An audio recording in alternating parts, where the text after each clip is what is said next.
Hello, everyone. My name is John Desjarlais. I have the distinct honor of serving as the Executive Director of the Indigenous Resource Network, and you are listening to the Indigenous Voices and Resource Development Podcast. So, on this episode, you'll be hearing from Mike Young, who is also from Cumberland House, Saskatchewan, and a member of OCN, the Opaskwak Cree Nation, and proudly part of our network.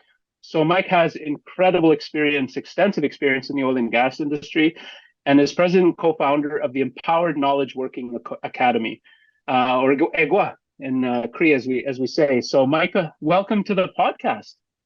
Well, thank you very much, John. I really appreciate you reaching out to me and being a part of this program for sure. Absolutely. So, Mike, I think, what things that's important to our end, and it's certainly important to Indigenous people is, that kinship, connectedness, that community. So that's one of the first things we always love hearing about. Let's start a bit about your background. I already talked about where you're from, but let's talk about that, your kinship ties, your community, your extended community. And get to know you a little more and where you're from. Cool. As you were saying there, I grew up in Cumberland House. Left Cumberland House when I was 14 years old, and I went to residential school in Prince Albert for a couple of years. And how I got in there was kind of just by a fluke. Our friends were getting picked up by this white van that was driving around town, and I asked, "Where are you guys going?" "Well, we're going to school." I said, "I'm coming." So I jumped in, and away I went, and I found myself in Prince Albert Residential School, and that so happens to be the last one that closed in Canada. So while I was there, I made a lot of connections with the northern communities of Saskatchewan, and I've managed to maintain those connections over the years. And I found my path into the oil and gas industry through. I really wanted to know who my biological father was, and it took my biological mother a few years to finally tell me who that guy was. And here he was working in the oil and gas industry. So when I met him, I was working as a dietitian at the RPC in Saskatoon, a slash dishwasher, I guess you could say. And I had applied for a job to work as a corrections officer, and they wanted to hire me just because I was bilingual. And so I put the application in. Right about that time, I met my biological dad, and he was telling me a little bit about what he was doing. And I thought, hey, that might be a real good fit for me, because that's an outside job where you're working outside all through the elements and stuff like that. That's right up my alley. So I got the acceptance letter from Corrections Canada to start my training in Regina. And at the same time, I got a call from my biological father. He said, "Yeah, if you want to work, you got to get your ass down here and let's get you going." So okay, so off to Provost, Alberta, I went, and while I was there, I struggled quite a bit because I felt like people were mistreating me, racially mistreating me.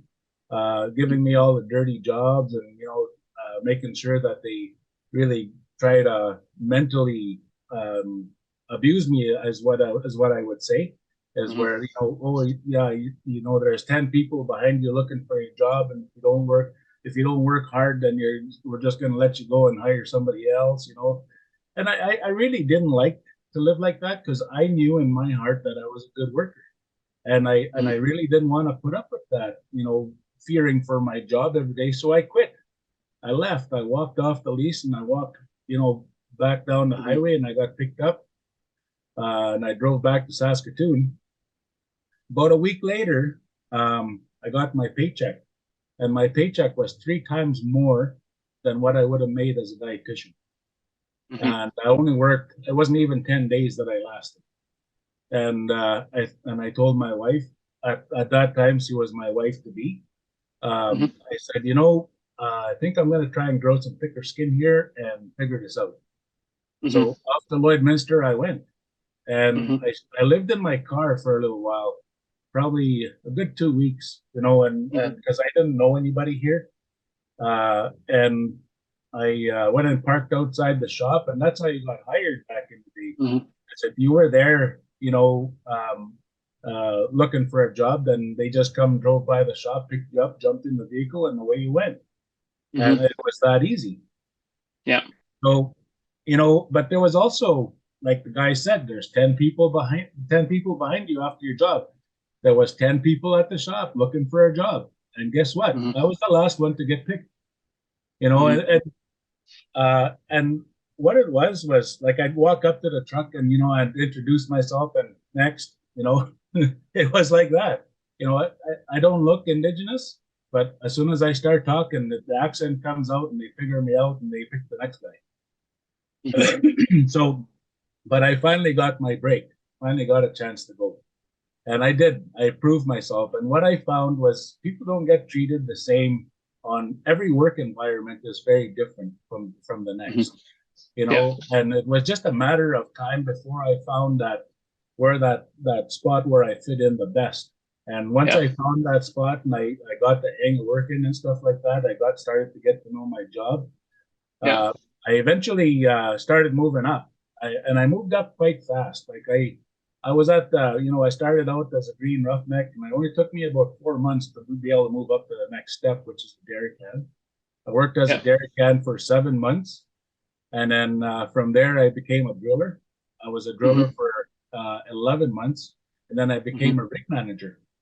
And then I rig managed for about 10 years before I went wellsite supervising. So I only had a total of 12 years experience. And before I went to wellsite supervising, where I was looking after all of the activities that were going on at the wellsite.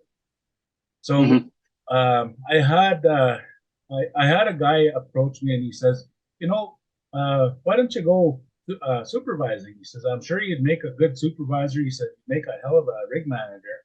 And he says, it's not going to take you much to catch on to being a supervisor. All right, sure, no problem. So I did. I went and got myself all prepared up and got everything that I needed to become a supervisor, but it took me a little bit. It took a little bit of trying. I had a guy that was kind of partial to Indigenous people and gave me a try. And he gave me my break, and I was able to prove myself and prove that I could do good work as a supervisor. And that's where I was. I was supervising for, since 2007 up until this past winter. This past winter, I was up in the Northwest Territories. But as far as my experience goes, I covered ground right from the southern part of Manitoba to northern BC, and just recently up into the Northwest Territories and everything in between. So I've got a vast amount of experience. I never will ever say that I know everything. Even today with my training course, I still learn as I go along. You can never know everything. So anyway, that's a little bit about my history and how I got to where I am today. That's awesome. There's a couple things I want to touch on there. But first thing I have to say, like, humility, I think that's it's certainly an important teaching. I think it's a teaching we hear from our community. We don't know everything. We know what we don't, and we know what we know, and we can be confident and excited about that, but we also should know what we don't know, and we'll never know everything. And then that's how kind of you build a kind of a stronger community connectedness and everything. So that's one thing I certainly appreciate. There's a couple different things, like, we're always interested in industry, what compels people to move in industry. But there's two things you mentioned. I think we all know, the oil and gas industry pays well. I ran did a bunch of research where we found, that there's actually, I think, parity to some extent in terms of what Indigenous people are paid and non-Indigenous people. So there's some economic, I guess, equality that's happening there. So that pays really well. That's really cool. But the other part to it is you saw other people in it, and you saw other people in the industry, and so it wasn't, it was still a scary place. But at the same time, seeing other people in the industry make that easier. Is there any other reasons why that industry, aside from great paying job and seeing other people in the industry, is there any other reasons that motivated you to pursue a career and to stay in the industry for as long as you did? So for me, like I was saying, I'm more of an outdoorsy kind of guy. And And working outdoors through any kind of elements that get thrown my way is, it's my own personal challenge, right? That's my niche. That's where I love to be. And to choose, like, going back to my comment about, being accepted to be a corrections officer, that job offered a starting wage of $15.25 an hour. When I accepted this job on the service rig, I was only agreed to $10.45 an hour. So $5 more to work inside versus, working outside. And I chose to work outside. So that's how much it means to me to work outside. As far as the pay goes, even still today, I love to work. That's my bottom line, is I love to work. Whatever money I make, I hand it off to the wife and she takes care of it, and I got no worries about nothing because she doesn't mishandle any of our finances, and I had nothing to worry about. I had her support the whole way through. Yeah. No, that's inspiring as well too. Like, I mean, it's right there, and at the scale we win. That desire to work, right, and to be productive. And I think that's important. It's important to hear Indigenous people talk about that, because I know we're challenged with those stereotypes, right? And I think society's finally starting to understand. I think some of the challenges Canada has had in the past and continues to have, in its role with where Indigenous people are. But, generally Indigenous people love to be engaged, love to work, love to be productive, love to be part of something, and then typically love to be outdoors doing it. So I think that's, it's important hearing that from you. And it's inspiring as always. I think the next thing, working in that industry, is like, I'm so fascinated with that transition. And we talked a little bit about that before we jumped in. Finding much more meaningful work. Yes, you love doing something. Yes, you love producing, not just being competent, but excelling in the work that you've done over the last 25, 30 years, but transitioning to consulting and to EGWA. And so, which is the Empowered Knowledge Working Academy, building capacity, and then watching the work that you're doing, getting other people excited about their opportunities and building the capacity so that they're successful. But what inspired that transition? First, I guess, tell us about the academy, and then tell us a little bit, as much as you want. That's a really fascinating part of the story, is what inspired that transition, and why is that much more meaningful work to you? So I've always been, trying to help people improve their quality of life. When I thought of this idea to help people transition from the regular same old rut that they're in on a reserve to giving them some meaningful employment, I had reached out to a few people that I've my cousin Trevor. I reached out to him and I said, hey, if there's an opportunity here, can you come and help me out? And one of his comments was, Mike, he says, you remember when you and I went and built that fence together? I bid on a fencing contract in Cumberland House, and I got him to come and help me as a worker. He says, that's one thing I know about you, is you're always trying to make people work. So over the years, I've built myself up, and people would see, I'd drive back to the reserve, drive back to our community, and people would see what I was driving, but they'd see all the toys that I was bringing to town and how much, I was, spending my money, and it was showing. And people would ask me for a job. Hey, can you get me a job? Yeah, I can get you a job. No problem. Here you go.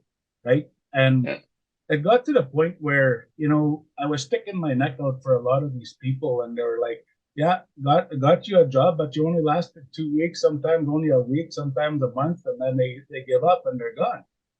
Yeah. And I was working for a company called Neighbors Production Services as a rig manager there. And the HR guy says, hey, Mike, he says, you wouldn't happen to have 20 guys in your pants pocket wanting to go to work, do you?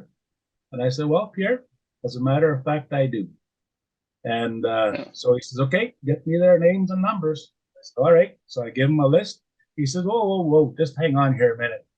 He says, why don't we go why don't we do 10 guys for now? And I'm like, sure, no problem. Pick 10 guys, go ahead. So we did. And I got those 10 guys here. We helped them do their onboarding. They filled out all their applications and all that kind of stuff. And I kind of just let them go. They knew I was here, but they never really reached out to me or nothing, and I didn't really pay much attention to it. Mm-hmm. About 3 months later, that PR come back to me and he says, Mike, he says, you think those 10 guys that are left over on that list will come to work? I said, absolutely. They'll come to work. And he says, well, can we bring them on? I said, well, Pierre, I said, I got a little bit of a request. I said, I want to try and do something a little bit different. And this is 20 years ago, right? Yep. And he says, oh, what's that? He says, well, I said, why don't you get somebody to take care of my rig for me? And I said, I'll take care of those 10 guys that come out to work for us.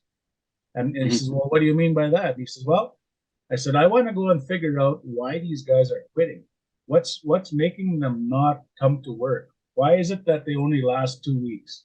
I want to go figure that out. And the only way for me to do that is to engage with these guys as full-time as possible to figure those things out. And he said, okay, well, what do you want? I said, just give me my wage, give me my kilometers, $1 square. I said, and then once I get these guys over the hump and that they're going to stick around, then I'll go back to my rig. But for now, let's try this. So he comes back and he says, yeah, management okayed everything. He says, you're good to go. Bring them on. All right. So now I brought on these 10. And I don't know if you remember Bill Siwa. Mm-hmm. Yeah. Bill Siwa is my story. He's the reason why I'm where I am today. Yeah. Because, when Bill came on, he never experienced any life off the reserve. And this was his first major step to show up in Lloydminster. Yeah. And when it came time to filling out our direct deposit forms, he's like, well, what's this? I said, let's need your banking information. And he's like, no way I'm doing that. I'm not opening no bank account. My dad says this, my dad says that. There's just no way I'm going to do that. If you guys don't pay me in cash, I'm not working here at all. Bill, let's calm down here. I talked him off the ledge and he was ready. He's walking home, right? I talked him off the ledge and I said, let me go with you to the bank, Bill. And I said, I'll go and sit with you and I'll explain things to you as they're talking. And I sat with them there. I sat with him and I helped him. Not that I was translating into a different language, but I was bringing it to a level where he understood, right? And after he was good with that, he went to work. He ended up going to work in Rocky Mountain House.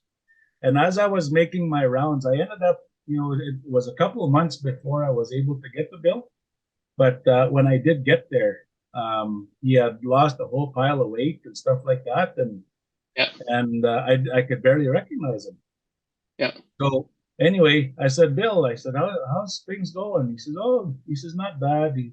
I said, everybody treating you okay? He said, well, my driller is kind of, a little offside there sometimes, but I can deal with it. He said, there's no problem. He said, I just keep quiet.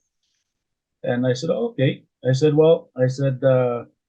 have you like to pay? He said, oh, I haven't been paid yet. I said, Bill, you've been working for over 2 months now. I said, you remember when we went to the bank and they gave you that card? You remember the number? He said, yeah. I said, okay, we'll go to the machine there and we'll pull out $20. So we did. And it spits out the receipt. And he looks at it. And I said, how much is in there, Bill?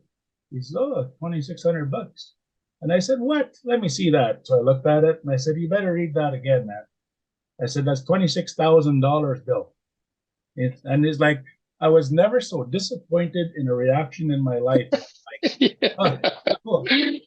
Right? That's it. Yeah. Oh, cool. Yeah. I said, Bill, do you even know what that means? Like, you can go to that parking lot right there, drive away with a vehicle that nobody's ever driven before.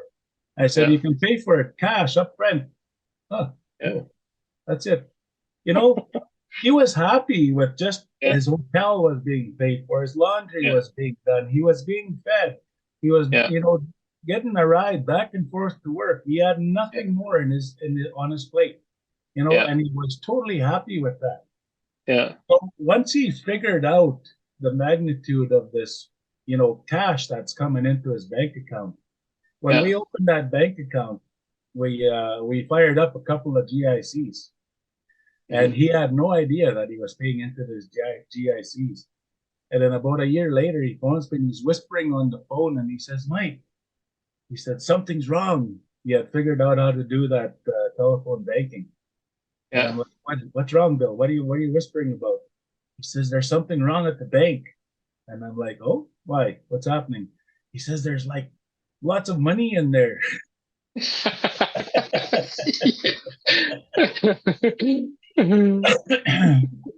I said, Dude, "Okay, yeah, Bill." we all wish we had that problem. Yeah. I said, "Okay, Bill, I'll show you how to handle this."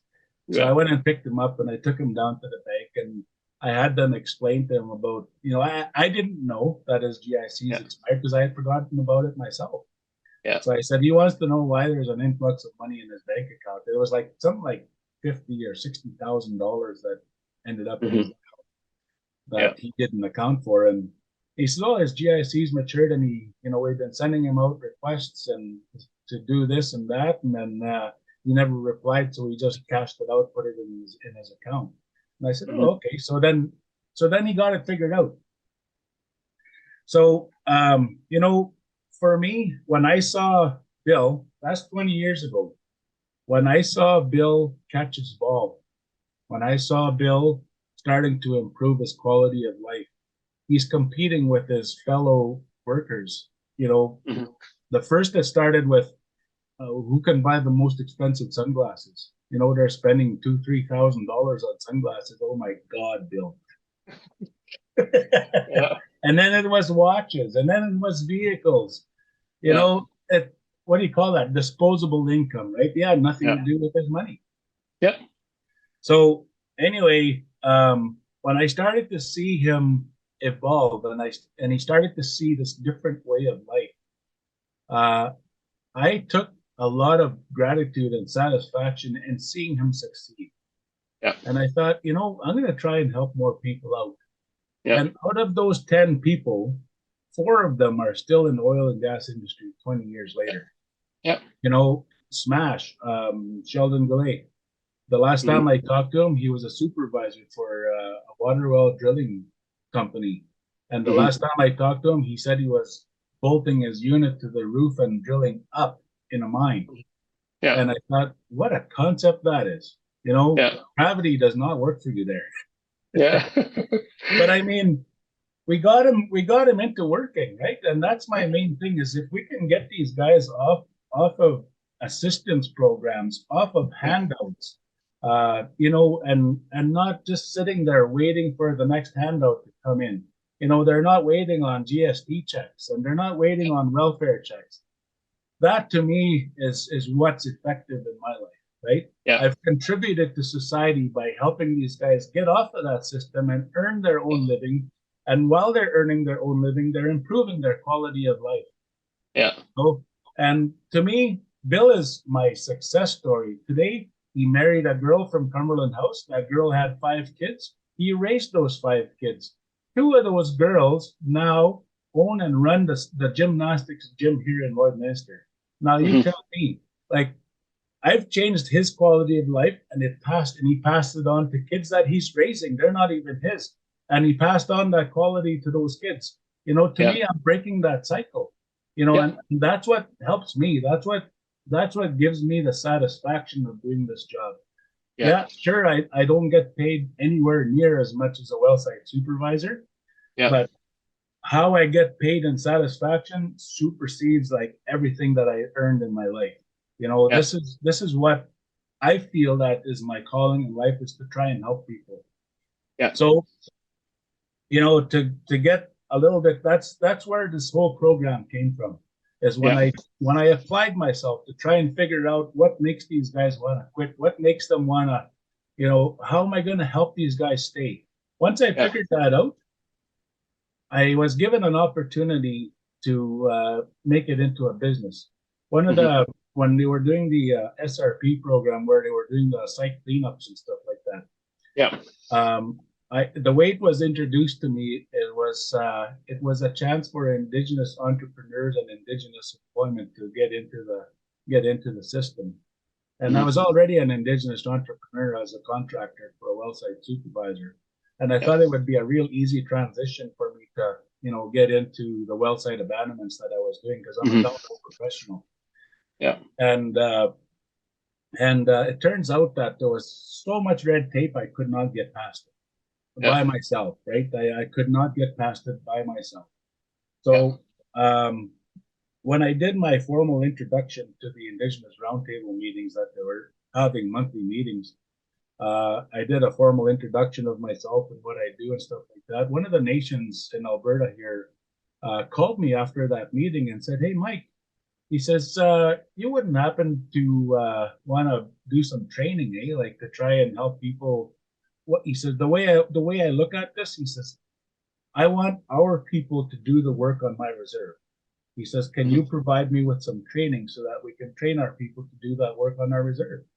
I said, "Absolutely, I can." I said, "My background is on a service rig." I said, "So that's where I'm going to have to start." I said, "I know a service rig inside and out." I said, "Then I believe that I can, come up with the resources to do that." So he says, "Okay, yeah, let's do that." So in the time that I was designing this course is a 5-week course. And I thought, 5 weeks is probably a lot of time, but it turns out it's only just enough time to get these guys confident in their skills and stuff like that. Yeah. So, and I had to formally write a whole bunch of stuff out so that the government could understand it. And I had to apply for grants and stuff like that. And by the time I got myself all squared away, that guy that approached me had moved on, and he went, out. Also changes all the time, that kind of thing. And so I kind of lost my opportunity there. And that was with my first company. I called it Integrated Indigenous Energy Management. And with that, what I wanted to do was I wanted to hire a bunch of wellsite supervisors, take a cut off of their pay so that I could fund this training program and I could deliver it from reserve to reserve without anybody paying for anything. That was my whole plan. And it turns out that my first client kind of stiffed me for over $1 million. And I had to fold that company because I couldn't survive. Yeah. And I was kind of feeling like a failure and kind of down in the dumps. And I went back to my default, which was, wellsite supervising. I was in the Northwest Territories here this past winter, and my business partner currently phones me up and he says, "Mike," he says, "I see a passion in you." And he says, "It would be a shame to let it go." He said, I want to help foster your passion." He says, "Let's do this. You and me can open up a training program, a training course, a training company, and let's not worry about the downhole stuff." He says, "Let's just focus on training." Yeah. So I'm laying in bed, and he says, "Come up with," and if you agree, he says, "Come up with a Cree name." So I'm laying in bed in camp for 3 nights, and I kept thinking to myself, "What's next? What's next in my life?" And I kept thinking, Igwa. Yeah. Iguma. Yeah. Iguma. Yeah. Let's go. So I thought, well, and that word just kept coming up in my mind. So I looked it up on Eric Wovengray's Cree dictionary app on my phone. And his definition of Igwa is "now is the time." Yeah. So I sent that to my business partner, and he came up with the acronym Empowered Knowledge Working Academy. So that's how we came up with that name. So no sooner did I agree with him, I get a phone call from KTC, Kituskino Tribal Council, which is Northern Alberta. And they said, he said, "We just got everybody on board with your program, and we'd like you to come and administer your program here at KTC." And I'm like, "Okay, do you have a contract?" He says, "Yep." He says, "When you come out of camp," he says, "stop in my office and we'll sign the contract." And I'm like, "All right." So, maybe it was just how it worked out in the how things worked out, but it sure is working out pretty good. Yeah, And absolutely. so with that program, the way we designed it is we start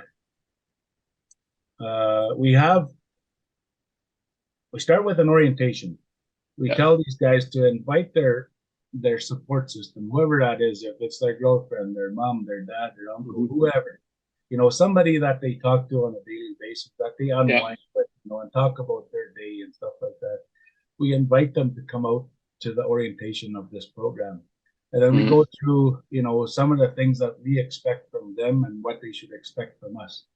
And then from there, we have 2 days we call Victor Days. I have a Lakota Nakota Indigenous guy that specializes in doing presentations.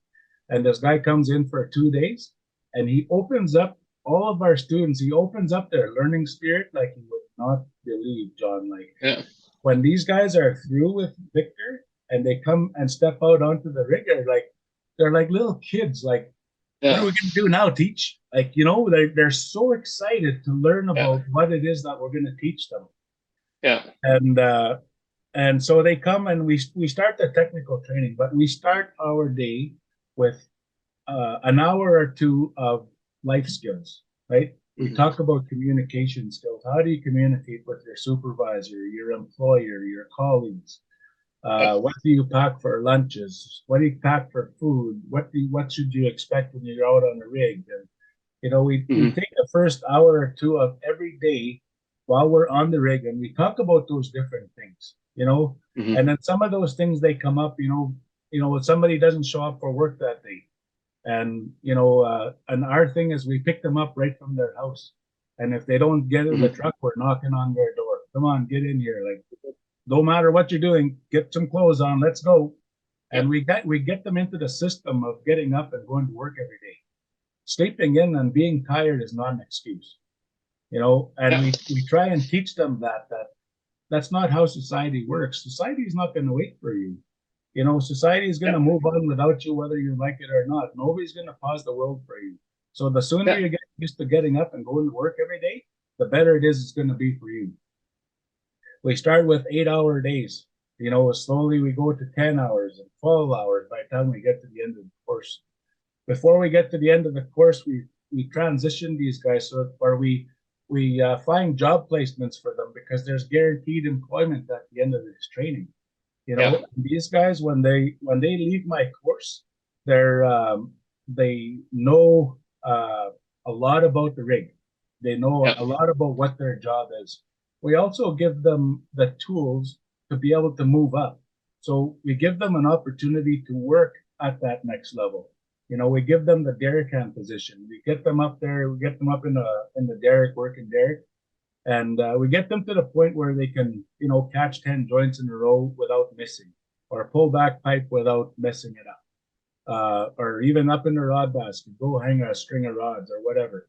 And once and all that is I'm giving them the ticket, the certification for them to go up there, and also to experience up there. So that way, if an opportunity comes up and these guys, if the derrick hand doesn't show up, and she can say, he or she can say, well, you know what, I've got my fall protection ticket. I've been up there. I've got some experience. Why don't you give me a chance to go up there? I know what it's like.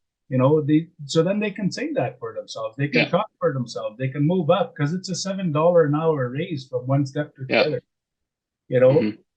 So these guys are we're preparing them for the next step all the time. And then when I'm up there, we're standing there side by side telling them how to do their job. And it takes us days to go through one step at a time. But when we go through that step, these guys fully understand their job. They might not know the names of everything, but they fully understand what's expected and how to do their job. So absolutely.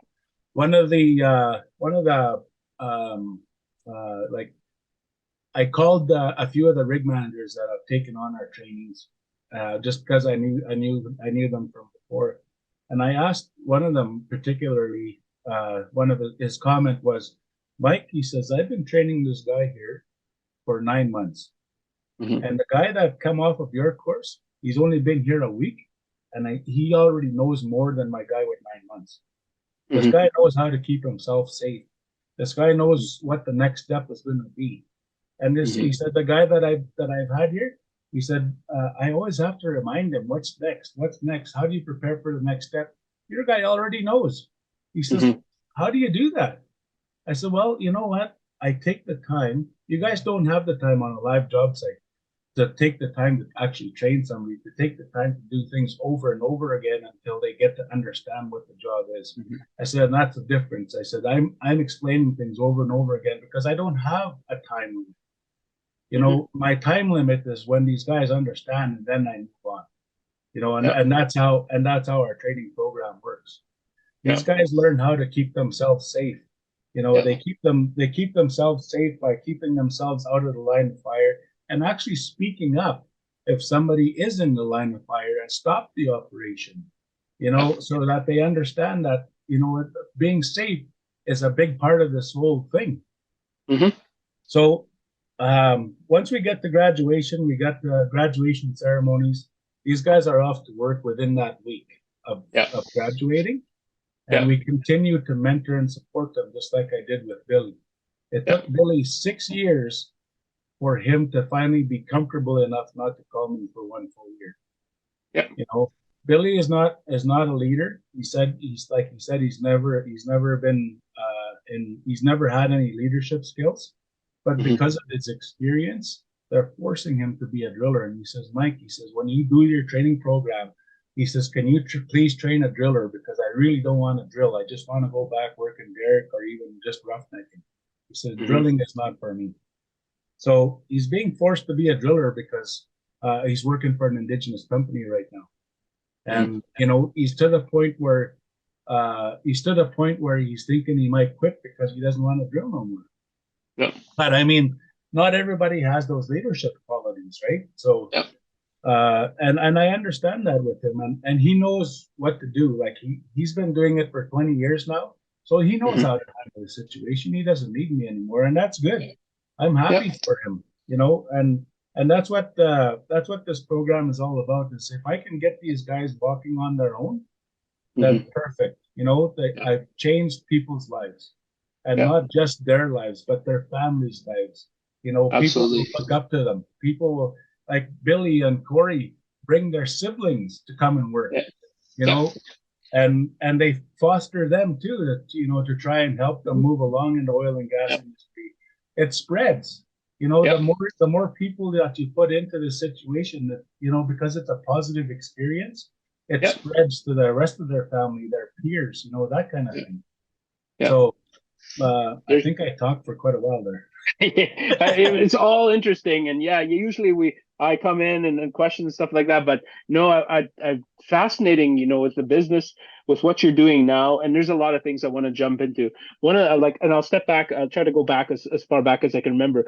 I remember I was terrified to start my first bank account. I never had one until I was forced to get one and getting one, and I remember that process. And there's things that we take for granted, you know, like in terms of a lot of us first are just experiencing things first generation, you know, where we spend time in cities and stuff, and we learn people like 2 3 generations of doing all sorts of things differently, investing and finance, GIC, and learning things like that, and they're very new for a lot of us, so it's a little bit terrifying. And you know, coming back to that place, like, you know, I'm fascinated listening to you because you speak more about building capacity and getting people excited, and so that they can have a cascading impact on not just themselves and how they see themselves, but even just their family and things like that.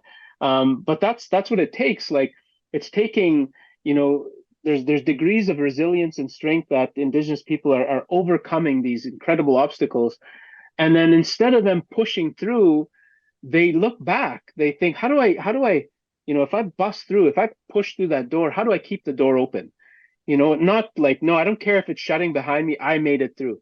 And that's like it, you know, it's always inspiring to hear so many Indigenous leaders that, you know, they don't think about private wealth, they don't think about accumulation, but they think about community wealth. How do we make the community wealthier? How do we make you know, more Indigenous people succeed, right? How do I impart some of those things? Like the example of Billy, like in a way he's a leader, in a way he doesn't, maybe necessarily want the responsibility, but in a lot of other ways he's broke through and a leader. And, that's the inspiring piece. And I'm trying to understand, and we're seeing it in like, how are these opportunities in industry? This is reconciliation in my mind, and we'll talk a little bit about that later. But like getting Indigenous people past and facilitating overcoming a lot of those socioeconomic challenges, where how do we participate meaningfully? How do we build livelihood, not just substantial livelihood, disposable income, and past that, where we're thinking generational wealth, right? Where we're thinking generational wealth from a community, generation private.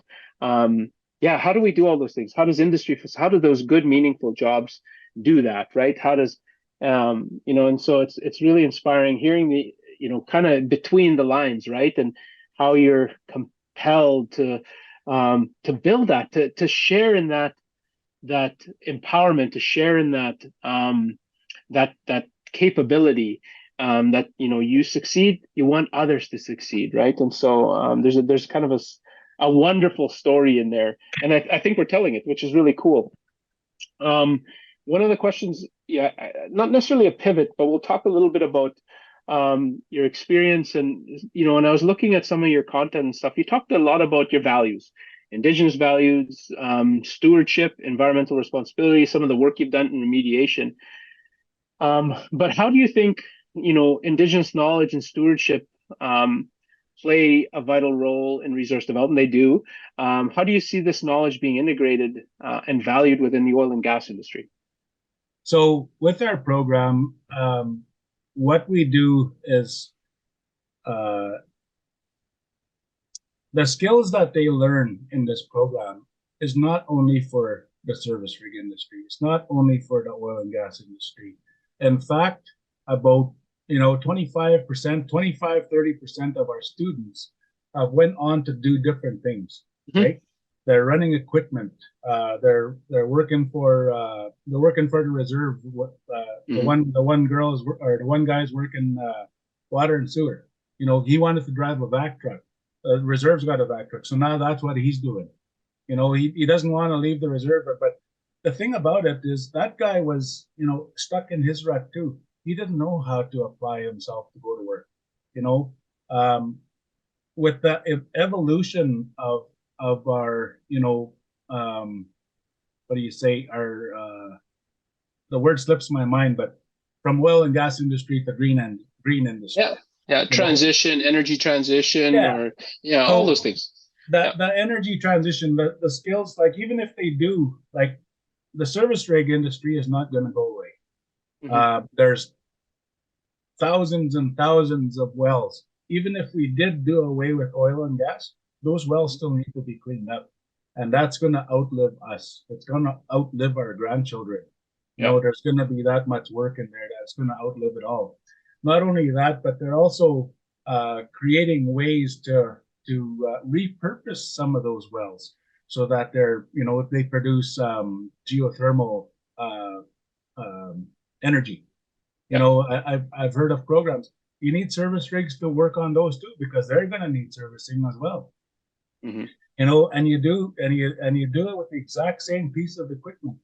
So where we're going, this is just the start of it. These guys are going to get good at their job, and when it comes time for them to go into a green field, which is geothermal, they're going to have that knowledge. They're going to be able to bring that knowledge from what they learned to there. We have a guy that's doing. He's a pipeline. Like, he came through our course. He had some pipeline experience, and now he's I don't know what they call him. Like, pipelining is not my forte, but he's one of the foremen supervisors there, and it was because he thanks us. Like, these guys, they thank us like daily about all the skills that we've taught them, and not just on the service rig. That guy particularly is thanking us because we gave him a voice. I'm standing right beside him.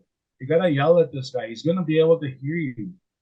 Tell him go down on a winch. And they're real quiet. No, you got to pick up your voice. And I stand beside them, tell them, right? And be rough. Be rough when you're telling them.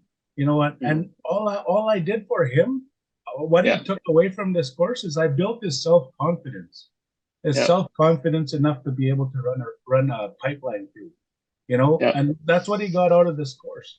So all of this stuff that we teach is good everywhere. It's not just oil and gas. It's not just service rigs. It's good everywhere. Absolutely. One of the things, like, I'm going to take a liberty and say it here is, I think courses like yours are important, but they're especially important that there's people like you either facilitating or leading it, because, there's a piece in there, I don't know if we danced around that, Indigenous people, I believe, I know I have, like, we thrive when we can identify and relate with success, or when we identify and relate with other people that have confidence in doing different things. I get to work with some incredible Indigenous leaders, and it's inspiring because I can relate with some lived experience that they might have, right? In terms of, the good and the bad. There's amazing, great that comes out of the kinship and connectedness in our communities, but at the same time, some of those socioeconomic challenges. But I think one of the reasons why programs like yours are so important, because there is people like you that care about the experience and they can. I strongly believe the students respond to that, right? They see someone who's been through it as with a common experience or common lived experience, and that's powerful. I'd spoke at a workforce development or on workforce development, and I said that was one of the things I think I said, and you speak to it. You're actually you're speaking to it's the reality of it, if it actually happening, and that's Indigenous people thrive when we can identify and relate, and people who have overcome, and seeing that's important. So in organizations that are moving and promoting and engaging and including Indigenous people, it's a snowball. So programs like you are really important. I'm going to pivot a little bit here, and then Ty, you talked a little bit about it. As I understand, the energy industry is transitioning, and there's incredible debate on the rate and speed and everything like that. In particular oil and gas, and some of the things, the industry you'll still need those products forever. It's just the amount that you'll need them.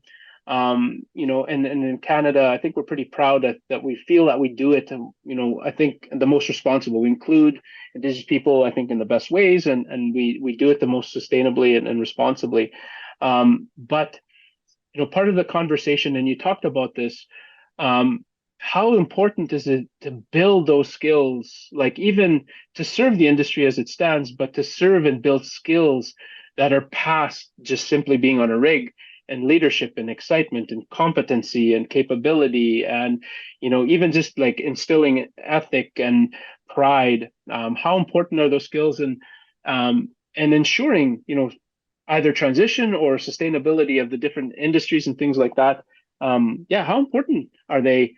And how important are they that organizations like yours, who understand Indigenous people, get involved in that? So I do have a couple of things that I could bring up there, especially with the first and second programs. What had happened was they get a living allowance from the band to take the training course. Mm-hmm. And they got paid halfway through my course. And not only did they get paid, but the rest of the reserve got paid. So as I was saying before, I pick up and drop off our trainees at their house.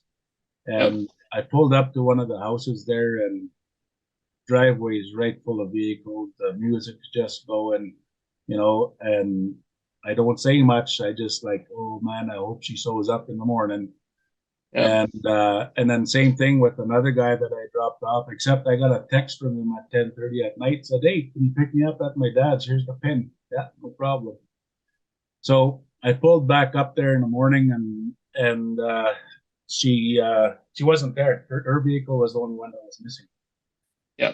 And I give it the standard 5 minutes, and about 2 minutes later, she pulls up in her car, slams on the brakes, knocks on my window. She says, I'll be right out. Jumps in the car. He went inside, jumped in the vehicle, and away we went. And then the next guy that I picked up, he says, "Yeah, I got into a fight with my sister last night. She told me that if I didn't drink with her, that she was going to kick me out."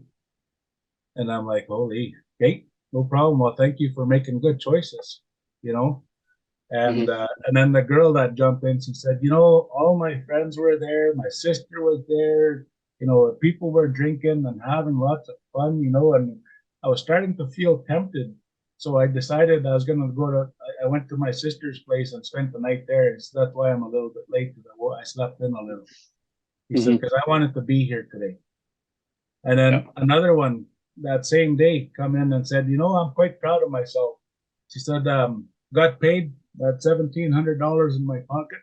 I went and did 4 laps around the liquor store, and I came out with nothing because I wanted to be here today." We do pre-training drug testing. We had 9 people fail for weed, and during the course, we're telling them, you guys got to help us help you, right? You gotta be able to let some of this stuff go. And I said, "Yeah, weed is, it's legal nowadays and there's ways around things."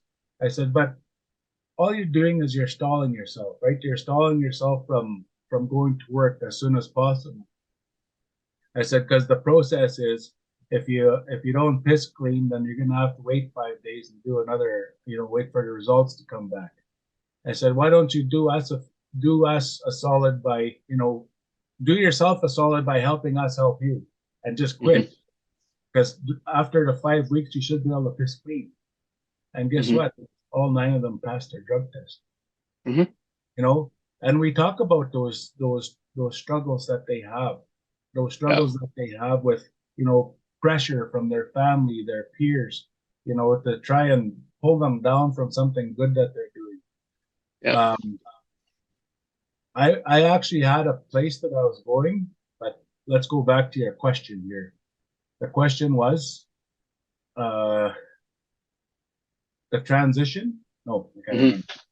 Yeah, no, the question was around how important is it to, again, like, I want to jump into some of the things and maybe we'll amend the question a bit, but, I can't keep reinforcing this point. You could sense there's a sense of accountability. You are getting Indigenous people to embrace accountability. They're being accountable for themselves.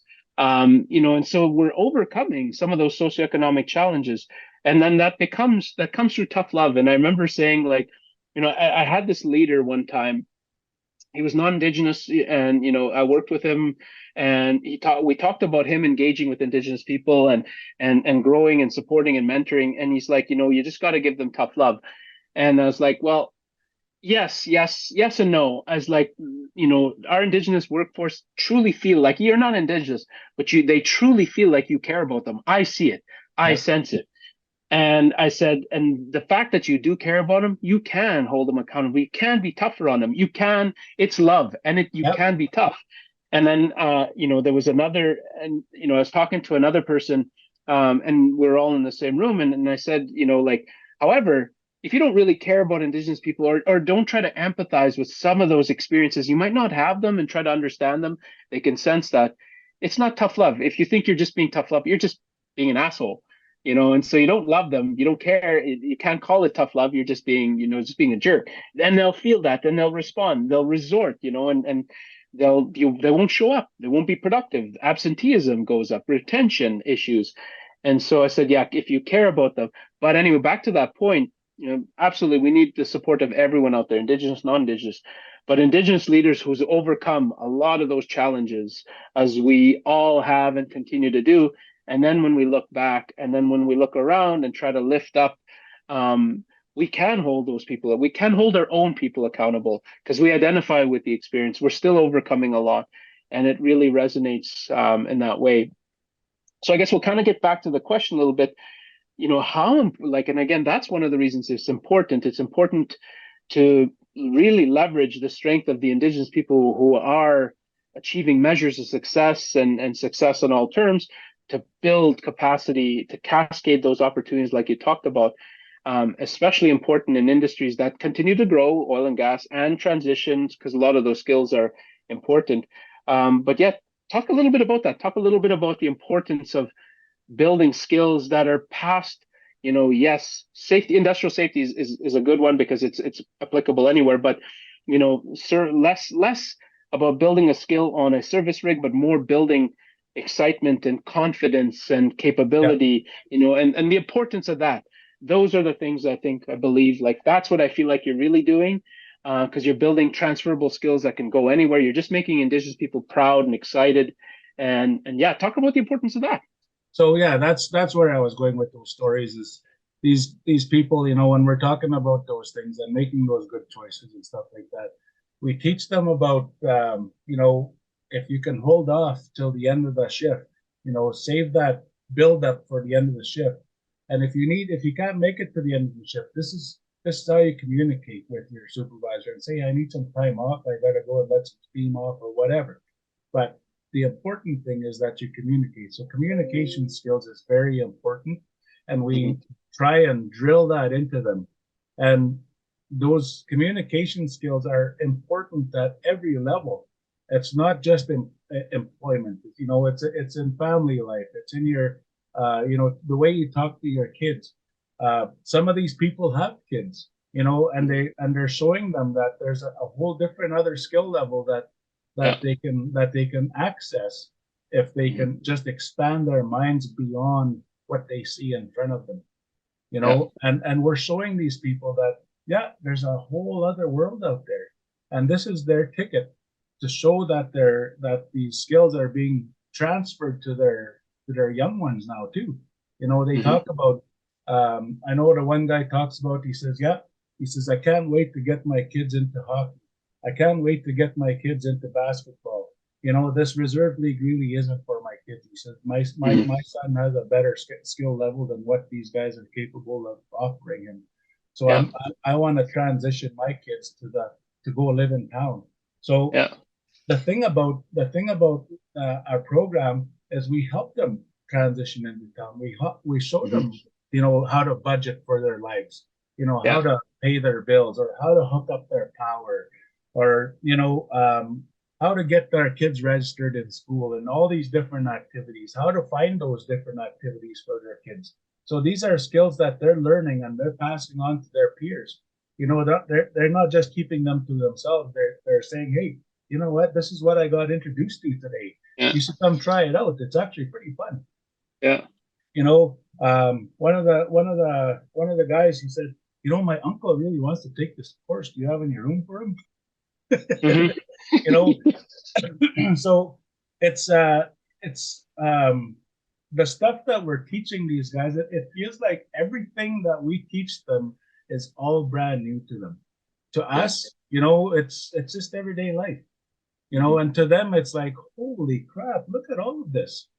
I didn't realize that there was more to life than just here. And when we teach them those things, they get excited. They're like, oh my God, you mean we can go and play in a city league and actually be in an organized sport? They don't even know what the meaning of organized sport is. They play, they're Oilers fans. That's as much as organization as they know, right? So I think it's important that that when they learn those skills, that they pass it on, not just to their kids, but to their family members as well. Absolutely.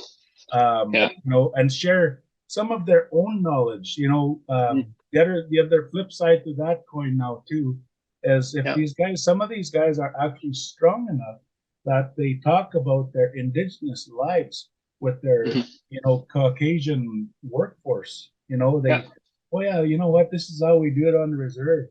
This is these are the things that we're faced with every day.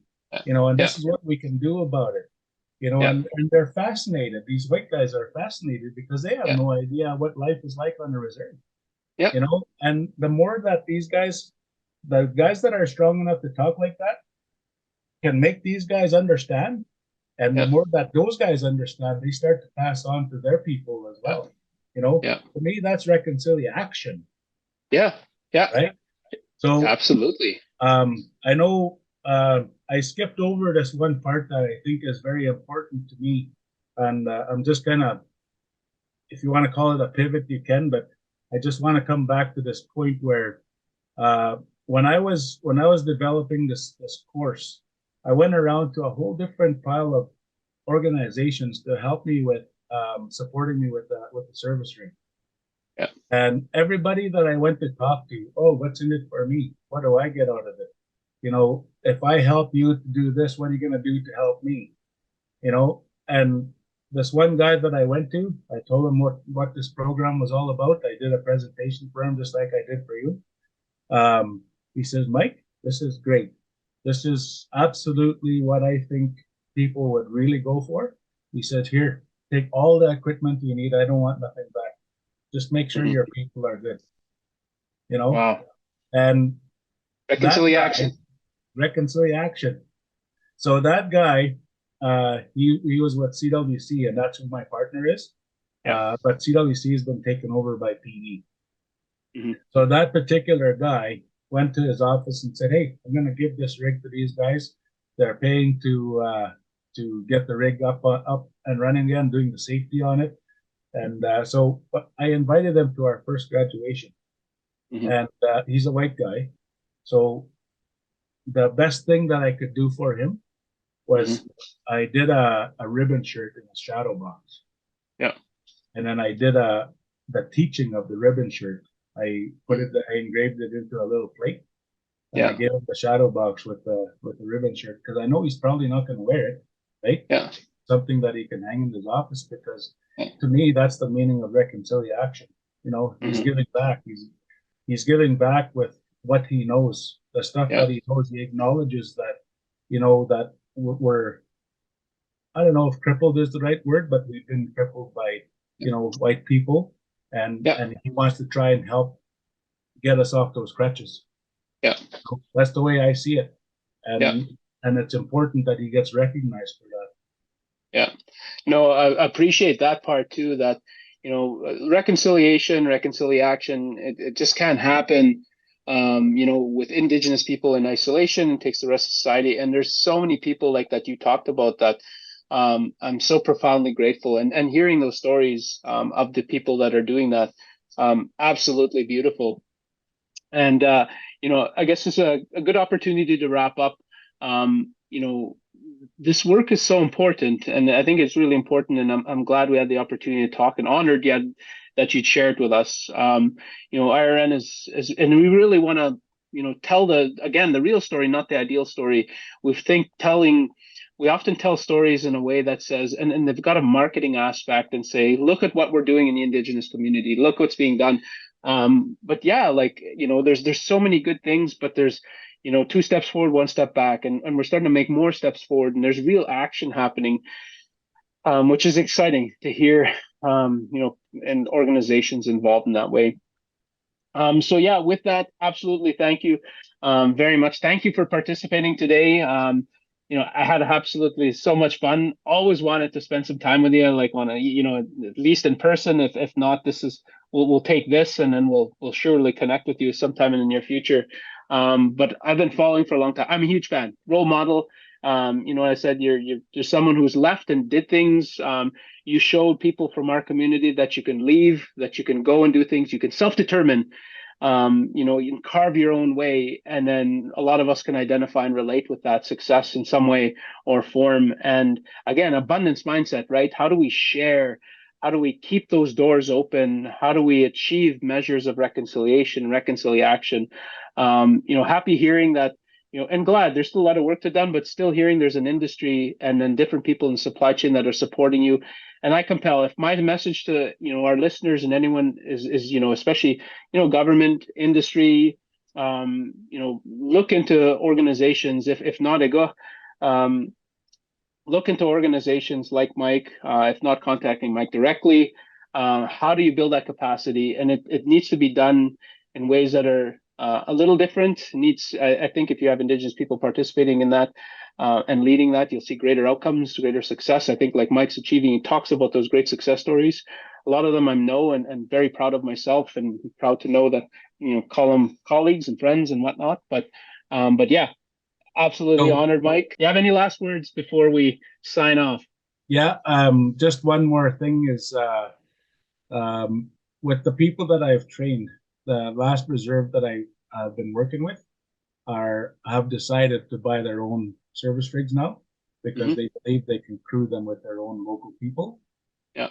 And also the First Nation company out of BC, or not company, community, already purchased service rigs and will not put them to work unless they're 100% Indigenous. Yeah. So with this they heard about our program, so now we're going up to BC to administer this program up at those nations. There's 4 of them up there. And then just as a final note, one of my dreams here, and I'm working hard at, is I would like to see a full female Indigenous rig crew own their own service rig. That's my goal. How cool would that be? Yeah. How cool would that be? And I think I can achieve that within 5 years. That's awesome. No, any way that we can be supportive of something like that, build, advocate, share, absolutely be excited to do that. I think that's commendable. Seeing greater participation, building off the success of Indigenous women, and especially in industry, I think that's an awesome goal. We'd love to support any way we can. Well, thank you very much. Awesome.